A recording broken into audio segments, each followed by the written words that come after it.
Olá, amigos. Sou Claudete Moura. Estamos estudando o Livro dos Médiuns na sua segunda parte, continuando hoje o capítulo 10, do qual falamos no programa anterior. Estávamos falando então das comunicações dos espíritos e falamos que Kardec então fez uma contagem de como seriam as comunicações. Ele fala das comunicações grosseiras, das comunicações frívolas, que nós já falamos no programa anterior, e também das comunicações sérias e instrutivas. E hoje nós vamos falar dos meios de comunicação.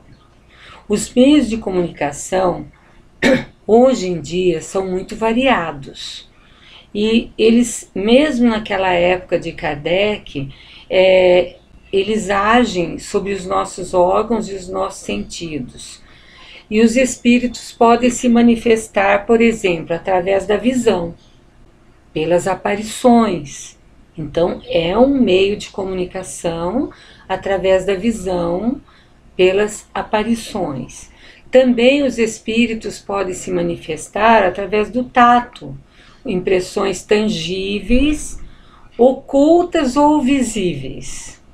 Às vezes sentimos que um espírito chega até nós, principalmente aquele que é um médium mais ostensivo, tem uma mediunidade mais ostensiva, e ele sente a presença, e mesmo às vezes os espíritos tocando nele. E podem ser ocultas, ou seja, nem todos veem, mas só aquele médium está sentindo, ou pode ser visível também para o médium e às vezes até para as outras pessoas. Também através da audição, que temos os ruídos. E também através do olfato, onde nós temos odores sem causa conhecida. Esses odores, podemos, num ambiente, sentir um perfume, ou sentir um cheiro meio estranho. Então, sempre se falou que esses tipo de comunicação através do olfato é mais insegura. Por quê? Porque este cheiro, agradável ou não, pode estar vindo do próprio ambiente, ou de um ambiente próximo. Então não é uma coisa segura para a gente saber se é realmente a presença de espíritos. Eu, pessoalmente, já tive esta manifestação, já senti quando num ambiente onde nada poderia ter esse sentido, né?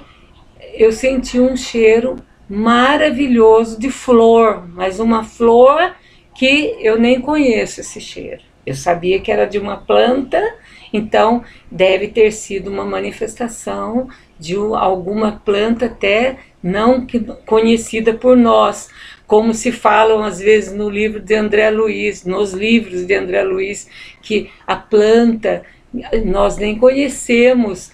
O tipo de plantas que existem, de flores, de perfumes do mundo espiritual, que nós não temos acesso. Então não é um meio muito seguro, mas é também um meio de comunicação. Bom, os meios de comunicações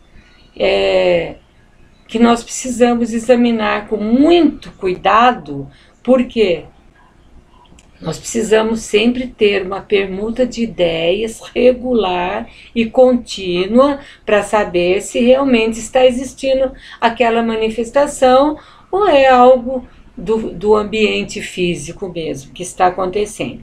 Então, podem ser esses meios através de pancadas, como nós vimos no início das comunicações, onde Kardec começou a estudar esses fenômenos, de palavras, quando começaram então as escritas, né, ou palavras inteligentes, e a escrita. Então os espíritos sempre recomendam que submetamos todas as comunicações ao controle da razão e da lógica mais severa. Porque pode haver até a intenção dos espíritos de nos enganar. Nós sabemos que existem espíritos que gostam de brincar, como nós já vimos, e nos enganar.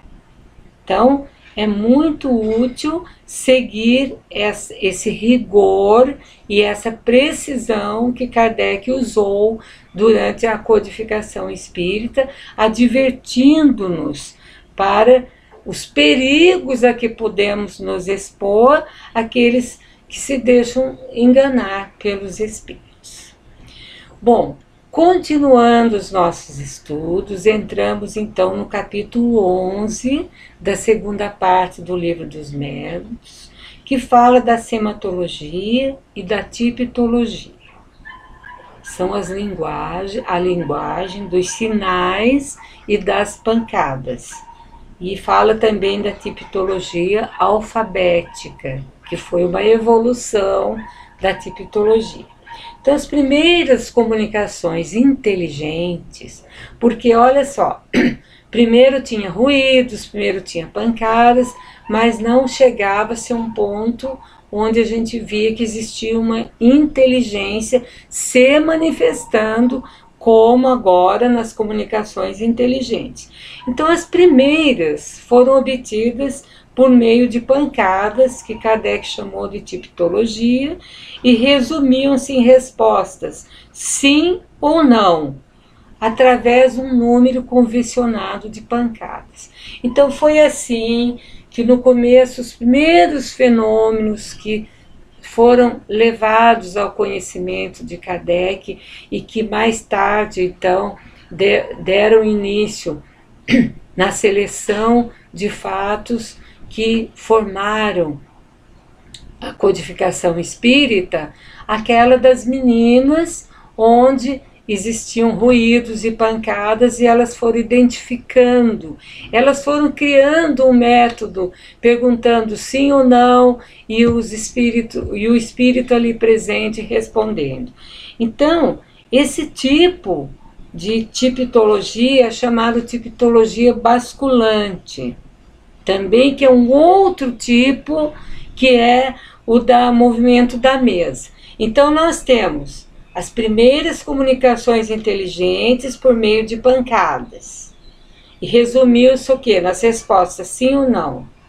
Então, era feita a pergunta, é isso?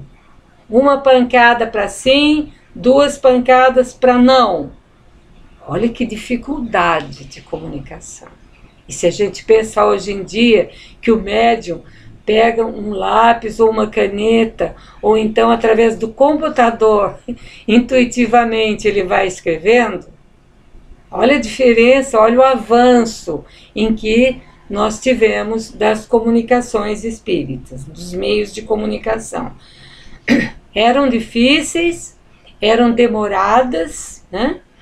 E depois passou-se a esse tipo de tipitologia basculante, que consistia no movimento da mesa, que se elevava de um lado e caía, batendo um dos pés.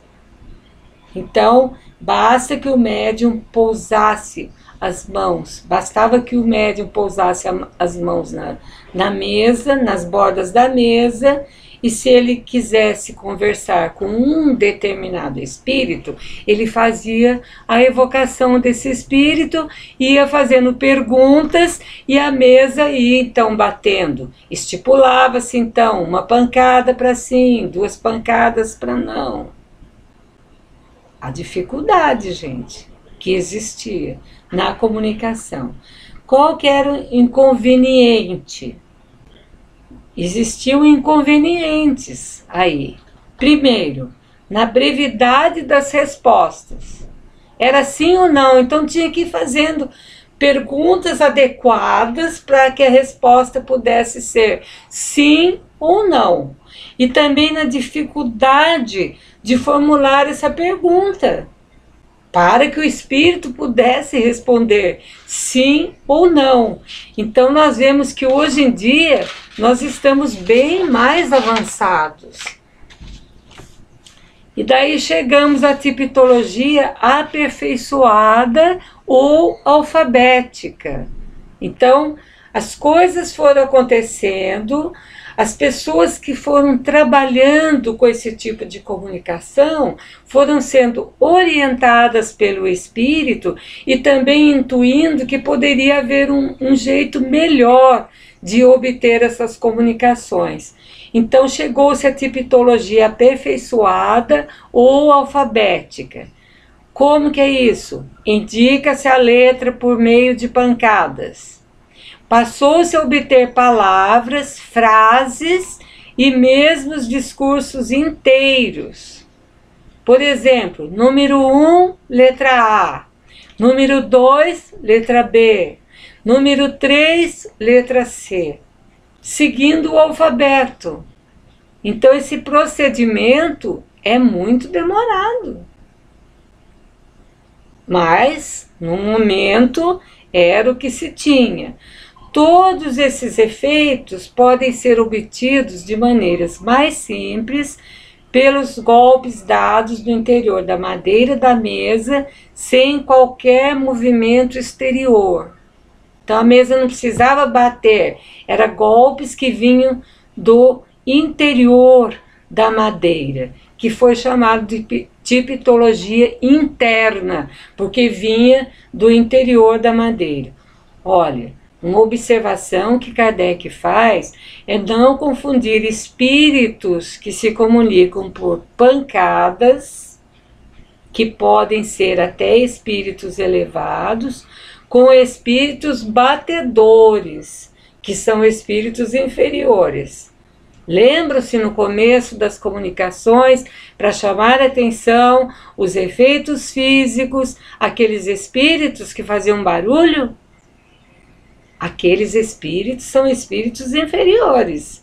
Mas esses espíritos que participam das comunicações inteligentes, e no começo era o único método através de pancadas, eles não tinham outra maneira de se comunicar através disso. Então, nós não podemos confundir esses espíritos elevados que respondiam perguntas com esses espíritos batedores, que eram espíritos inferiores. O que caracteriza espíritos elevados é a elevação de pensamento e não o instrumento de que eles estão se servindo.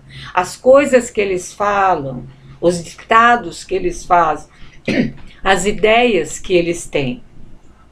Os espíritos batedores são aqueles que usam esse meio para se divertirem, como nós já vimos, locais assombrados, amedrontando pessoas, atormentando, importunando famílias. Nós já vimos, estudamos isso. Então, da parte desses espíritos, a gente pode só esperar coisas espirituosas, nunca frases profundas. E nem sempre eles agem por conta própria, porque frequentemente eles são instrumentos de que se servem os espíritos superiores quando eles querem produzir fenômenos materiais. Os espíritos superiores não vão se prestar a produzir fenômenos materiais. Então eles se servem desses espíritos que gostam desse tipo, têm um perispírito mais denso, são mais apropriados a esse tipo de fenômenos físicos, eles se servem deles então. E também nós temos a sematologia, que é a linguagem dos sinais. As pancadas dos espíritos costumam apresentar uma espécie de mímica. Então, esses espíritos também exprimem, quando tem essa mímica, vai exprimir o quê? A energia da afirmação ou da negação pela força dos golpes que eles estão fazendo. Ou seja, natureza dos sentimentos, por exemplo, a violência por movimentos bruscos, a cólera ou a impaciência, dando fortes pancadas repetidas, como se alguém que batesse os pés com raiva, às vezes jogando a mesa no chão, e também batendo suavemente para exprimir delicadeza ou normalidade. Como o nosso tempo já está se esgotando, nós voltaremos no próximo programa falando ainda mais a respeito dessa sematologia, que é a linguagem dos sinais. Então hoje nós vamos ficando por aqui. Claudete Moura para o divulgar.net.